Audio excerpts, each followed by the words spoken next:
Hello, नमस्कार दोस्तों। कैसे हैं आप सब? उम्मीद है आप लोग अच्छे होंगे, स्वस्थ होंगे। आज की वीडियो में हम लोग हल षष्ठी की व्रत कथा को सुनेंगे। भाद्रपद माह के कृष्ण पक्ष की षष्ठी को यह पर्व भगवान श्री कृष्ण के ज्येष्ठ भ्राता श्री बलराम जी के जन्म उत्सव के रूप में मनाया जाता है। इसी दिन बलराम जी का जन्म हुआ था। हल षष्ठी की व्रत कथा को आइए सुनते हैं। प्राचीन काल में एक ग्वालिन थी। उसका प्रसव काल अत्यंत निकट था। एक ओर वह प्रसव से व्याकुल थी तो दूसरी ओर उसका मन गौरस बेचने में लगा हुआ था। उसने सोचा कि यदि प्रसव हो गया तो गौरस यूं ही पड़ा रह जाएगा। यह सोचकर उसने दूध दही के घड़े सिर पर रखे और बेचने के लिए चल दी। किंतु कुछ दूर पहुंचने पर उसे असहनीय प्रसव पीड़ा हुई। वह एक झरबेरी की ओट में चली गई और वहां एक बच्चे को जन्म दिया। वह बच्चे को वहीं छोड़कर पास के गांवों में दूध दही बेचने चली गई।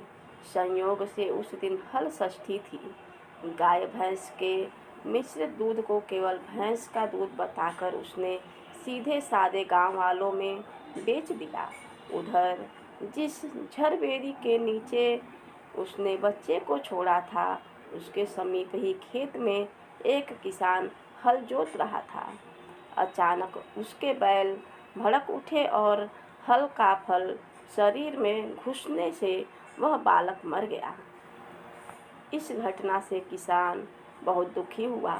फिर भी उसने हिम्मत की और धैर्य से काम लिया। उसने झरबेरी के कांटों से ही बच्चे के चिरे हुए पेट में टाके लगाए और उसे वहीं छोड़कर चला गया।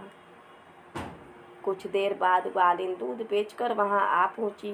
बच्चे की ऐसी दशा देखकर उसे समझते देर नहीं लगी कि यह सब उसके पाप की सजा है। वह सोचने लगे कि यदि मैंने झूठ बोलकर गाय का दूध न बेचा होता और गांव की स्त्रियों का धर्म भ्रष्ट न किया होता तो मेरे बच्चे की यह दशा न होती। अतः मुझे लौटकर सब बातें गांव वालों को बताकर प्रायश्चित करना चाहिए। ऐसा निश्चय कर वह उस गांव में पहुंची जहां उसने दूध दही बेचा था। वह गली गली घूमकर अपने करतूत और उसके फल स्वरूप मिले दंड का बखान करने लगी। तब स्त्रियों ने स्वधर्म रक्षार्थ और उस पर रहम खाकर उसे क्षमा कर दिया और आशीर्वाद दिया।